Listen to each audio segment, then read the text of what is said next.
রংপুরের পীরগাছায় যাত্রীবাহী পদ্মরাগ কমিউটার ট্রেনের ৬টি বগি লাইনচ্যুত হয়েছে।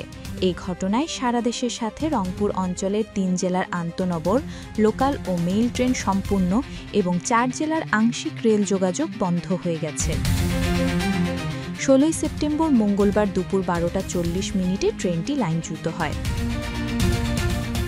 বিভিন্ন সূত্রে জানা যায়, দুপুর ১২:৩০টার দিকে লালমনিরহাটগামী পদ্মরাগ কমিউটার ট্রেনটি ঢাকাগামী লালমনিরহাট এক্সপ্রেসের সঙ্গে ক্রসিংয়ের জন্য পীরগাছা রেল স্টেশনে ২ নং লাইনে অবস্থান করে। ক্রসিং শেষে সেটি লালমনিরহাটের উদ্দেশ্যে গমনের জন্য লাইন পরিবর্তন করার সময় একটি পয়েন্ট ভেঙে ট্রেনটির ৬টি বগি লাইনচ্যুত হয়ে যায়। তবে এতে বড় ধরনের কোনো ক্ষতি হয়নি। স্টেশন কর্তৃপক্ষ জানিয়েছে, দুর্ঘটনা কবলিত ট্রেনটি উদ্ধার করার জন্য সংশ্লিষ্ট ট্রেন লালমনিরহাট থেকে রওনা দিয়েছে। প্রত্যক্ষদর্শীরা জানান, পীরগাছা স্টেশন থেকে লালমনিরহাটের উদ্দেশ্যে গমনের জন্য লাইন পরিবর্তন করার সময় ট্রেনটি ছাড়া ৩০০ গজ পর লাইনচ্যুত হয়। ঘটনার পর সেখানে উৎসুক জনতা ভিড় করছে। অনেক যাত্রী অভিযোগ করেছেন, তাদের মালামাল খোয়া গেছে।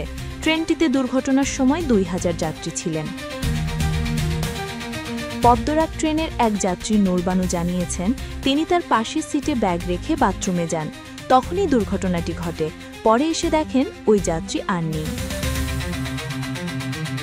দুর্ঘটনার বিষয়টি নিশ্চিত করে পীরগাছা রেলওয়ে স্টেশনের মাস্টার জেনারেল ইসলাম জানান, মঙ্গলবার দুপুর 12:30টায় সান্তাহার থেকে লালমনিরহাটগামী পদ্মরাগ মেইল ট্রেনটি পীরগাছা স্টেশনে পৌঁছায়।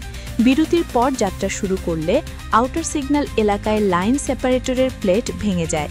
এতে ইঞ্জিনের পেছনে তৃতীয় বগি থেকে 4টি বগি লাইনচ্যুত হয়ে যায়। এতে কোনো হতাহতের ঘটনা ঘটেনি। তিনি আরও জানান, ট্রেন লাইনচ্যুত হওয়ায় সারা দেশের সাথে আন্তনগর Rangpur express, Lalmoni express, Burimari express, Kurigram express, mail train Dolon Chapa, Karatoya, Padmarag, Ramsagar, commuter ও 19 আপ-ডাউনের যোগাযোগ বন্ধ হয়ে গেছে। উদ্ধার কাজ শেষ না হওয়া পর্যন্ত এই রুটে এসব ট্রেন চলাচল করতে পারবে না। এতে রংপুর, লালমনিরহাট, কুড়িগ্রাম জেলার সম্পূর্ণ এবং নীলফামারী, ঠাকুরগাঁও, পঞ্চগড়ের আংশিক যাত্রীরা শিডিউল অনুযায়ী গন্তব্যে পৌঁছাতে পারবেন না।